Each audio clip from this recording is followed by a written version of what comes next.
I'm delighted to be joined by Gareth Wyn Jones, farmer, friend of the channel. Gareth, what does today mean? Well, just look around you. It means that we need change in this country. We need protection for our farming community and for many of the other people that have, come here. As in, the pensioners are here, the veterans are here. There has been so many people that have turned up here today. I think we're in the way of a car. Just get out of the way of one of these cars coming through. But the camaraderie, the amount of people that have turned up for the farming community today has lifted our campaign to push forward, and I just want to congratulate you at GB News for turning up, to be the only mainstream media to be covering this, because it's a massive event and we need the public to get behind us, because they're going to need a farmer once, twice or three times every single day. That is a refrain that we've heard a lot here. I suppose one of the questions about a protest like this, obviously lots of different causes, the farmers at the heart of it, but also no to digital ID. As you mentioned, the Northern Ireland veterans as well.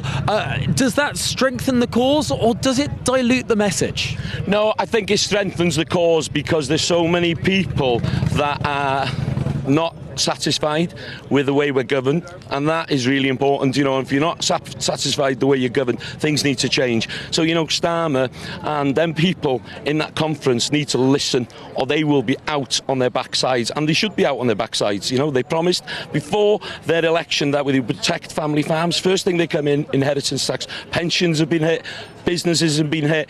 In Wales, we have been under a Labour government for 26 years. We know what it feels like to be oppressed by these type of people, and we need change. You've only had a few months of it, or a year of it, and now I'm telling you, if things don't change, all these people ain't going to be happy. Now, in your speech to the crowd here, you spoke about people who you've spoken to who've seriously considered taking their own lives over this inheritance tax change. That is just the most extraordinary story.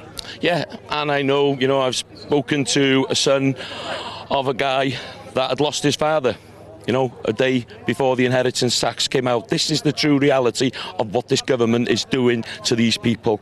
And when you have a following like mine, we hear the problems, and I tell you, it's heartbreaking. It's tough to listen to these people that are trying to do a job. Not one of these farmers want to be here today. They want to be home, tending to their livestock, watching after their crops, making sure you're fed, and every single individual in Liverpool's fed.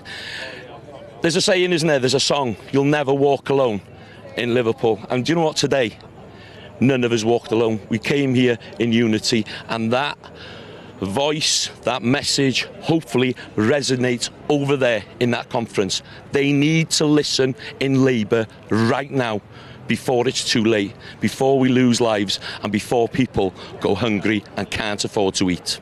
Now, of course, the government is sticking by its proposal. Lots of people have asked them to row back. We've seen the partial U-turn, of course, on winter fuel. I'm so sorry. We're going to have to leave it there. But Gareth, thanks so much for joining us. Absolutely stellar stuff. You put your case across so passionately as ever. Pleasure to speak to you. But Dawn, back to you.